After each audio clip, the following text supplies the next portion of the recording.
Puji Tuhan, kekasih Tuhan, mari kita akan mendengarkan kebenaran firman Tuhan. Kesempatan yang sangat indah, karena firman Tuhan itu kekal, saudara.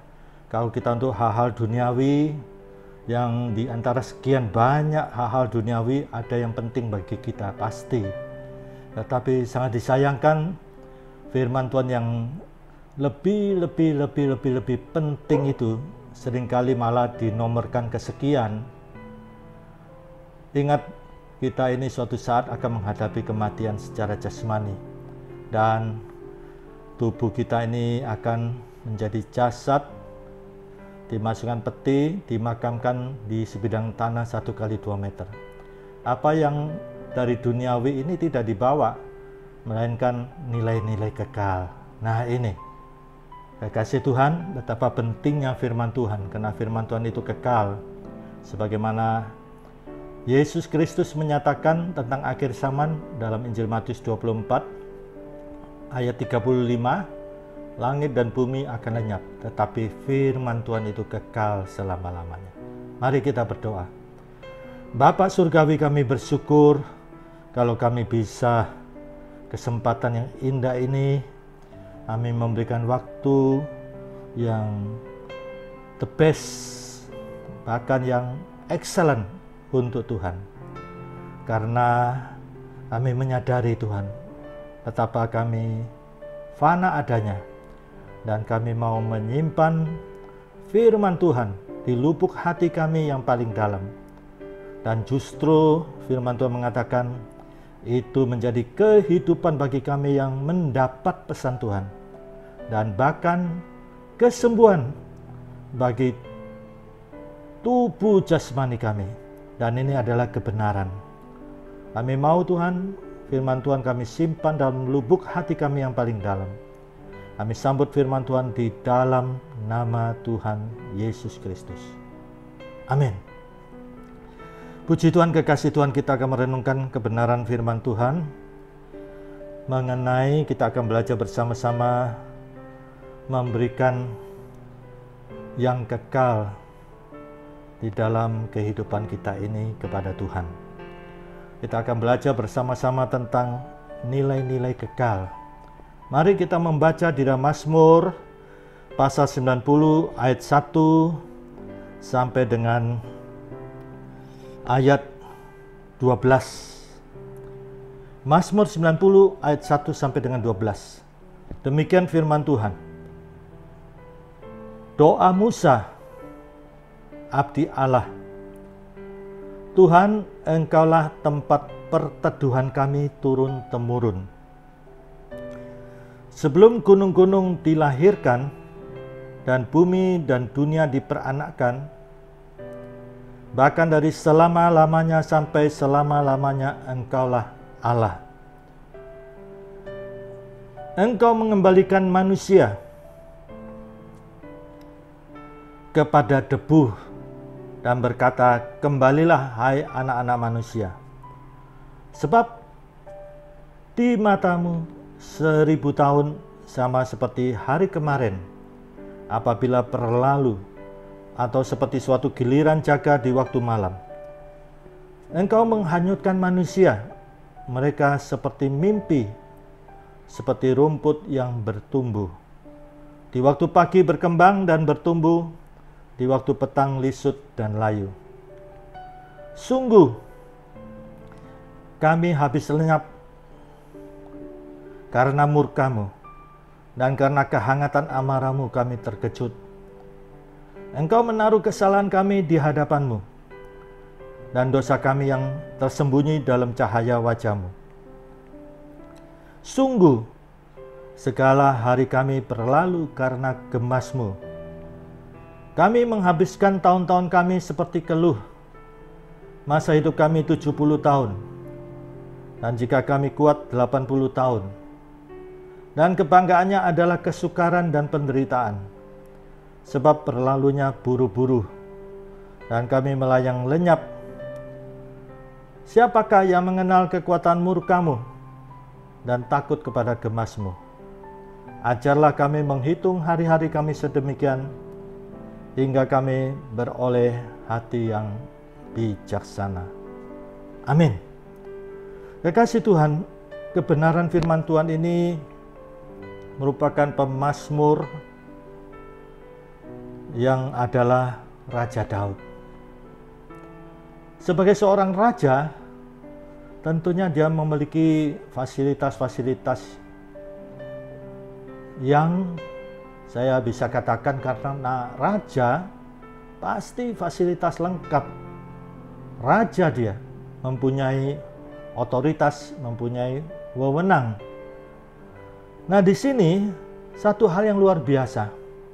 Sebagai seorang raja, dia punya prajurit yang terlatih dan dikatakan selalu menang di dalam peperangan.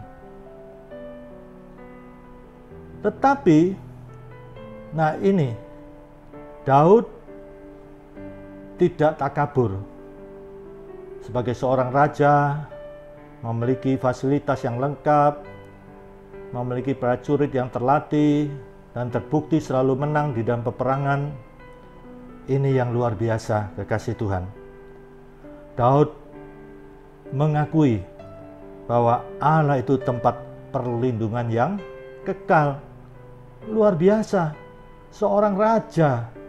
Kalau ya manusia pada umumnya ya gampang saja mengatakan demikian.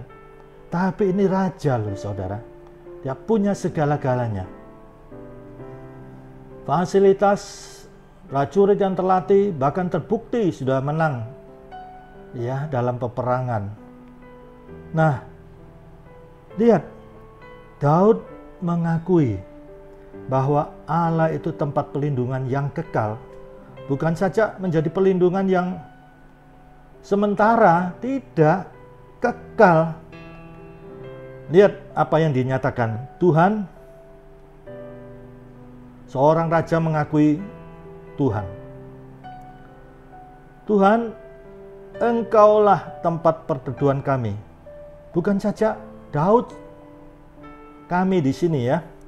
Daud sekeluarga. Lihat, bukan Daud sekeluarga, tapi turun-temurun. Nah ini satu statement pengakuan dari seorang raja, Raja Daud. Bukan saja bagi keluarganya, tapi bagi turun-temurun. Nah, kalau dia mengatakan kami dan turun-temurun, ini bukan asal ngomong saja. Ya bukan basa-basi. Seringkali kita ini mudah sekali mengatakan basa-basi ya. Tapi ini raja. Saya yakin dia bukan saja punya otoritas, punya wewenang di dalam kerajaannya, tapi dia juga mempunyai ketegasan di dalam keluarganya. Pastilah Daud ini mempunyai, saya yakin ya, punya mesbah keluarga. Sehingga saya yakin keluarganya, anak-anaknya, ya turun-temurun selalu pastilah apa yang menjadi semboyan Daud yang diinginkan sebagai orang tua bagi keturunannya, pastilah disampaikan ya setiap saat, setiap waktu. Bukan kalau ada waktu, bukan kalau sempat, ya tidak. Dia raja, seorang raja pasti tegas. Ya, untuk kerajaannya dia tegas, untuk keluarganya dia juga tegas. Sekalipun kalau kita baca ya, di dalam kehidupan Daud, anak-anaknya memang ada hal-hal yang kok tidak ya sebagaimana yang diharapkan, menjadi keturunan yang hormat orang tua, keturunan yang ya bakti kepada orang tua. Tetapi saudara, saya yakin Daud ini menyatakan bahwa Tuhanlah menjadi tempat perteduhannya. Dan kalau sampai dia mengatakan Tuhanlah tempat perteduhan kami turun-temurun, saya yakin dia sampaikan dalam mesbah keluarga. Pasti di zaman Daud. Nanti besok kalau cucu-cucunya atau cicit-cicitnya besok, ya seperti kita lihat dalam riwayat hidupnya Daud, ya di keturunan berikutnya, ya kita lihat ada hal yang mungkin kita mempertanyakan, kok jadi begini? Ya karena manusia itu manusia yang diciptakan memiliki kebebasan.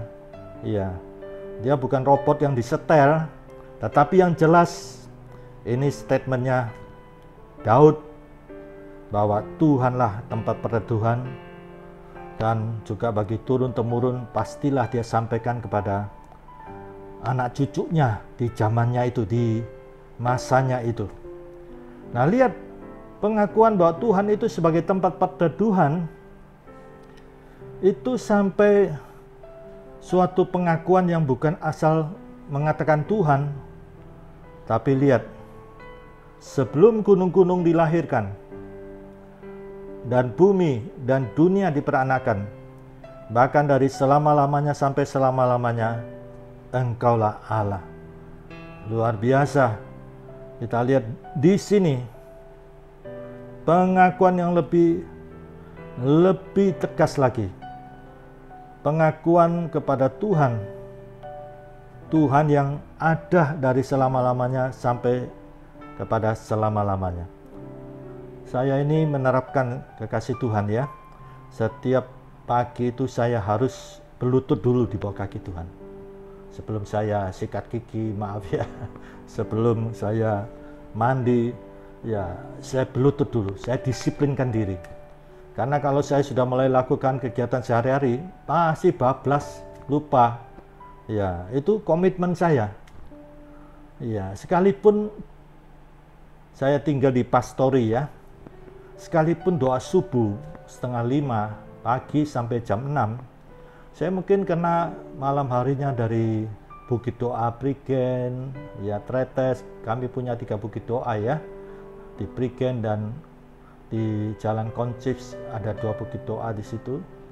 Di Prigen ya Bukit Doa Anugerah GPP Sawahan Prigen, kemudian di Tretes Jalan Koncis ya Villa Doa GPPS Sawahan, kemudian GPPS ya Gereja GPPS Sawahan ya cabang Komcis ada 2 di situ, di Komcis nomor 5 dan nomor 9.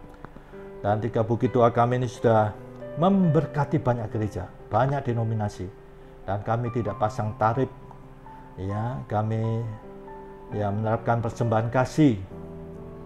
Nah, kami sedang membangun di Bukit Doa Prigen ya, untuk gedung pria kami bangun 2 lantai. Kalau yang lalu hanya 1 lantai. Gedung perempuan 2 lantai juga. Puji Tuhan, kami diberi visi oleh Tuhan. Waktu peristiwa bom di gereja kami, 8 anggota jemaat itu tewas, tapi puji Tuhan mereka sudah siap. Mereka adalah ya anak Tuhan yang cinta Tuhan. Jadi mereka menjadi martir, mati syahid untuk Tuhan. Mereka menjadi pahlawan. Saya yakin ke depan Tuhan punya rencana. Nah, disinilah kami diberi visi untuk membangun, ya mengembangkan. Kami sudah ada 3 bukit doa, kami kembangkan lebih luas dengan satu visi, berdoa untuk bangsa negara Indonesia yang kita cintai ini. Itu sangat jelas di dalam 1 Timotius pasal 2 ayat 1 sampai dengan 3. Rasul Paulus mengatakan, pertama-tama aku menasihati, pertama-tama di dalam permohonanmu, di dalam doamu, doa syafaat tentunya, di dalam ucapan syukurmu, berdoa untuk semua orang, bukan sebagian orang, bukan untuk kelompoknya sendiri, bukan untuk pembesar-pembesar, untuk raja-raja, untuk pemimpin-pemimpin, ya. Nah, di sini supaya apa? Supaya kita bisa beribadah dengan ya tenang, di dalam kesalehan, kehormatan, ya. Dan ayat berikutnya dikatakan apa?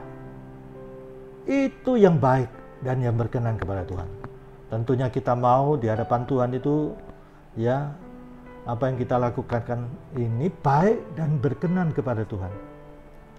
Dengan demikian kita sudah menyenangkan hati Tuhan. Nah, jadi kekasih Tuhan, ya, saya setiap pagi berlutut, ya, terlebih dahulu, setelah itu saya ke gereja, ya saya tinggal di pastori gereja untuk berdoa subuh. Dan saya bersyukur ada di rumah Tuhan. Karena apa? Sesuai dengan Mazmur 24 ya. Diam di rumah Tuhan. Diam di rumah Tuhan. Menikmati bait Tuhan. Menyaksikan kemurahan Tuhan. Jadi saya senang sekali bisa tinggal di rumah Tuhan di pastori. Demikian juga jam 8 pagi kami masuk ke ruang doa staf menara doa. Kami ada menara doa di lantai 5. Ya, ada rumah doa, ada menara doa.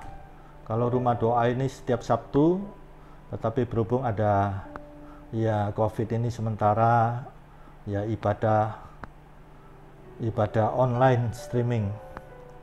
Nah, setiap pagi kami tetap terapkan doa staf yang tinggal di pastori. Ya.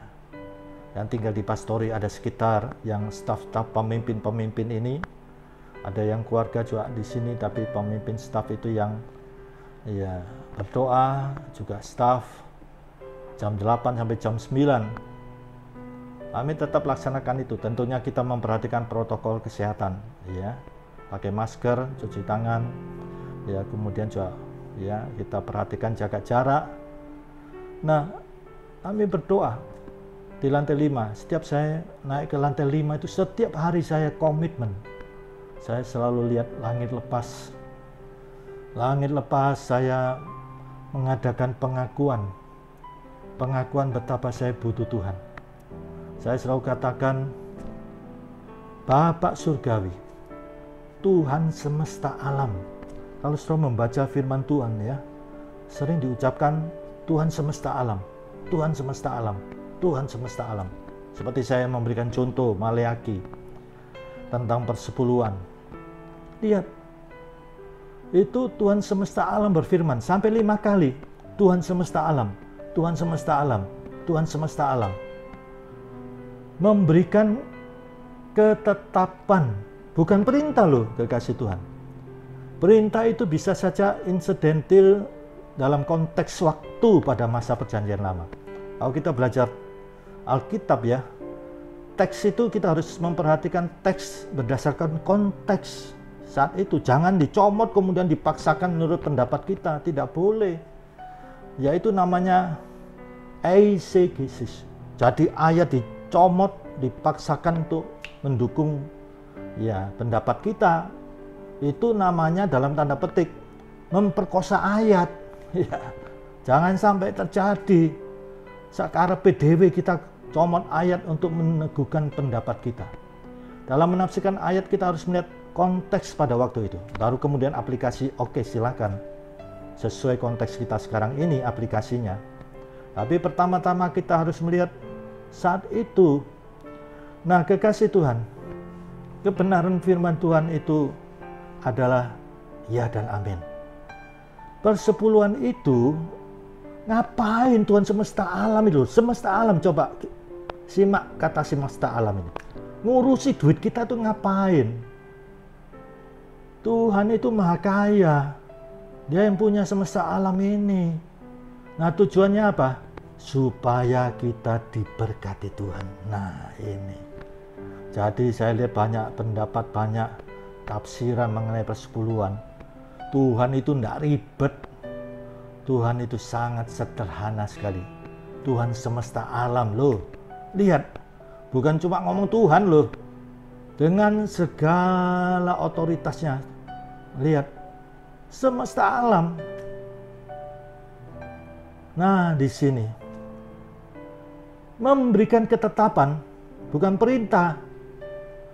Ketetapan ini berarti ketetapan yang sudah ditetapkan dari selama-lamanya sampai selama-lamanya kepada kita ini, manusia ciptaan Tuhan, supaya kita umatnya diberkati Tuhan dan kita menjadi berkat bagi banyak orang. Itu tujuan Tuhan menciptakan kita supaya kita menjadi berkat. Ini. Jadi kekasih Tuhan, luar biasa, Tuhan semesta alam. Ini Raja Daud mengakui dari selama-lamanya sampai selama-lamanya adalah Tuhan, Sang Pencipta itu. Sebelum gunung dilahirkan, sebelum bumi dunia ini diperanakan, luar biasa. Nah, setiap pagi itu saya sebelum naik, sesudah naik, ya setiap lantai itu ada, ya bisa melihat alam semesta itu, langit. Saya selalu katakan, Bapak Surgawi, Tuhan semesta alam, dengan sungguh-sungguh dengan saya hayati, bukan ngomong tok seperti ya semua kata-kata ini ya terbawa angin, ya sia-sia, tapi saya hayati Tuhan semesta alam, Tuhan yang menciptakan langit, bumi, laut dan segala isinya. Lihat pengakuan ini, pengakuan yang saya akui, Dia menciptakan langit, bumi, laut dan segala isinya. Tuhan yang kekal dan kekal selama-lamanya. Tuhan yang ada, yang telah ada, Tuhan yang telah ada, yang ada dan kekal selama-lamanya. Kemudian saya mengatakan Tuhan Yesus Kristus dengan karya yang agung, karya yang telah dinyatakan di Bukit Golgota, pengorbanannya di kayu salib, menanggung dosa, sakit, penyakit dan kelemahan kami, dan memberkati dengan pengorbanannya itu, dengan bilur-bilurnya itu, kita disembuhkan. Dan Roh Kudus, saya selalu katakan Tuhan Roh Kudus, Sang Penolong itu. Nah, ini saya berdasarkan dengan Yohanes 14 ayat 16. Yesus meminta kepada Bapa Surgawi. Lihat, ngapain dia minta kepada Bapa Surgawi itu? Berarti penting ya. Sampai begitu rupa dia minta loh. Padahal Bapa Surgawi itu sudah mengutus Yesus, pasti semuanya disiapkan. Tapi mengenai Roh Kudus ini sampai Yesus harus minta kepada Bapa Surgawi supaya Roh Kudus diutus sebagai apa, kekasih Tuhan? Sebagai penolong. Sebagai penolong. Dan lebih luar biasa, selama-lamanya. Saya bisa baca di dalam Yohanes 14 ayat 16. Jadi saya di dalam kepemimpinan saya sebagai bagian dari gembala GPP Jemaat Sawahan dan sebagai ketua Sekolah Tinggi Alkitab Surabaya, saya selalu terapkan kepada mahasiswa bahwa Holy Spirit itu sangat diperlukan. Jangan jadi bahan ejekan. Saya perhatikan beberapa teman itu waktu kuliah S1 masih sangat menekankan Roh Kudus. Tetapi kalau sudah S3 malu untuk bahasa lidah, itu malu. Padahal bahasa lidah itu relevan sampai sekarang. Bahkan Paulus seorang cendekiawan saja, saudara bisa baca 1 Korintus 14.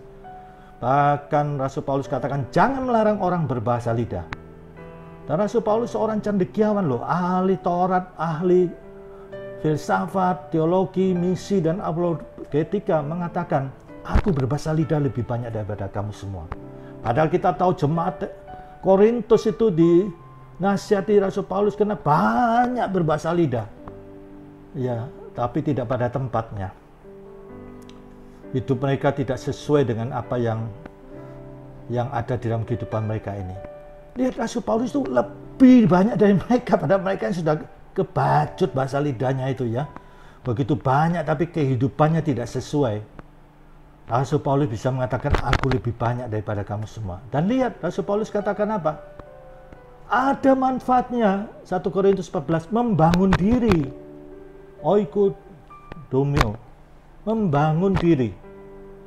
Nah, bagaimana bisa membangun jemaat kalau belum membangun diri? Pastilah tidak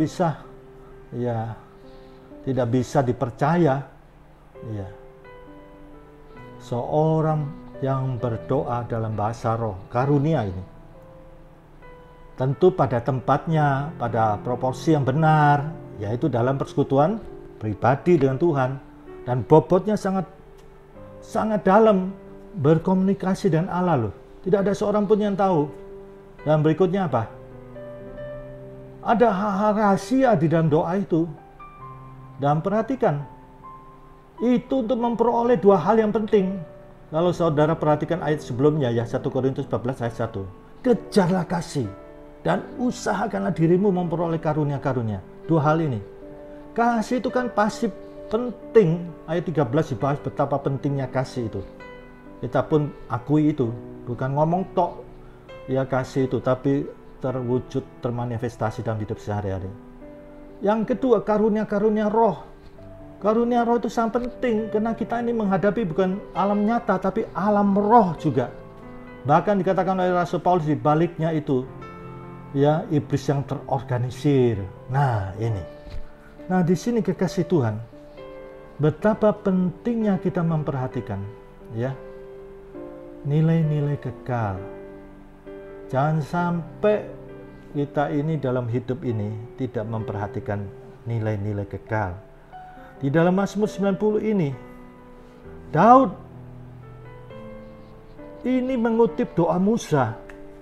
Doa Musa. Musa itu punya masa. Dia seorang nabi. Lihat, berdoa dalam kalimat yang sudah kita baca ini. Dan Daud mengulangi lagi. Nah, itu tokoh-tokoh besar. Kekasih Tuhan, bagaimana dengan kita ini? Saya setiap pagi naik ke atas menara doa. Setiap langit yang saya lihat Tuhan semesta alam. Tuhan yang menciptakan langit, bumi, laut, dan segala isinya. Dan saya yakin saudara, pengakuan saya terhadap Tuhan yang dahsyat itu pastilah Tuhan nyatakan di dalam hidup saya, keluarga saya, ya. Nah, pernahkah saya mengakui demikian? Ini nilai-nilai kekal yang sangat penting karena Tuhan itu kekal. Ya, pernahkah kita mengucapkan hal yang kekal ini? Lihat Musa, seorang nabi. Daud mengulang doa Musa. Nah, apakah kita mengulang juga doa Daud ini? Daud itu raja loh. Sampai dia mempunyai penundukan diri dan kerendahan hati. Puji Tuhan. Biarlah kebenaran firman Tuhan ini wujudkan dalam hidup saudara. Saya yakin saudara belum pernah menyatakan ini. Ya, saya sudah tanya teman-teman, kamu berdoa itu mengakui enggak? Ya, bahwa Tuhan itu Bapak kita itu Tuhan semesta alam. Oh, enggak pernah, Pak. Nah, bukan ngomong tok Tuhan, tapi kamu tidak mengakui bagaimana keberadaan Tuhan itu. Kita harus mengakui dia Tuhan yang dahsyat. Dia Tuhan semesta alam. Ya, dia yang menciptakan langit. Kita lihat langit yang tidak ada ujungnya. Sampai ke detil pun tidak ada ujungnya. Itu teknologi sudah membuktikan. Luar biasa alam semesta raya ini. Bumi dengan lembah, samudra raya, gunung-gunung. Lihat di bawah bumi, pertambangan kekayaan alam yang luar biasa. Luar biasa. Bapak kita ini Tuhan semesta alam. Mari kita berdoa. Bapa Surgawi, pada saat ini kami sudah membaca kebenaran firman Tuhan kalau tokoh-tokoh Alkitab ini yang luar biasa. Musa, Daud, mereka mengakui Tuhan semesta alam. Betapa kami juga mengakui Tuhan, bukan hanya sekedar mengucap Tuhan, Tuhan, Tuhan, tapi kami mengakui bahwa Tuhan semesta alam, Bapa Surgawi, Tuhan semesta alam, Tuhan yang menciptakan langit, bumi, laut, dan segala isinya. Yesus Kristus yang sudah berkorban di kayu salib, menanggung dosa, sakit, penyakit, dan kelemahan kami. Bahkan memberkati kami dengan bilur-bilurnya kami disembuhkan. Dan Roh Kudus yang Yesus minta kepada Bapa menjadi penolong bagi kami selama-lamanya. Kami percaya Tuhan, dengan pernyataan pengakuan iman ini, maka kami akan melihat Tuhan dengan segala keberadaannya yang luar biasa itu akan nyata dalam hidup kami, keluarga kami, turun-temurun kami.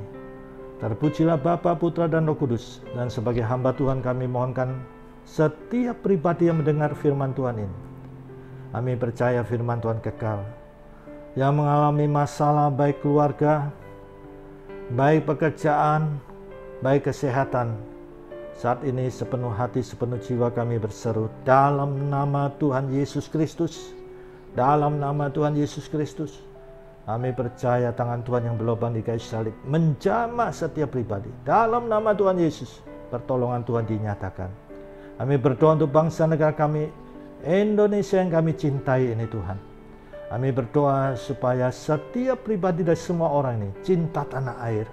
Dan bersama-sama bagaimana karakteristik bangsa Indonesia gotong royong. Supaya mereka sama-sama membangun bangsa negara Indonesia ini. mereka yang mempunyai hati yang memberontak atau hati yang tidak sependapat dengan pemerintahan yang legal, yang sah, mari sadarkan supaya mereka bertobat Tuhan. Dan mereka mau Tuhan bergotong royong untuk membangun Indonesia. Tuhan berkati Indonesia dan wabah ini bisa teratasi dengan baik. Dalam nama Tuhan Yesus Kristus. Terpujilah Bapa, Putra, dan Roh Kudus. Dalam nama Tuhan Yesus Kristus. Amin.